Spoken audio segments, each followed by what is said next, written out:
लंका जाळली, कुणी लंका जाळली, कशी सीता मिळाली, कुणी आणली संजीवनी, आई कुणाची अंजनी.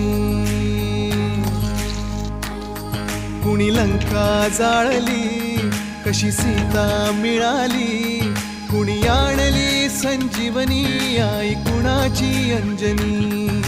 रामाचा भक्त ऐसा, वाऱ्याचा पुत्र ऐसा, उडवी दाणा दाण, शत्रूची उडवी दाणा दाण. त्याच्या हृदयी सीताराम, बोला जय हनुमान. त्याच्या हृदयी सीताराम,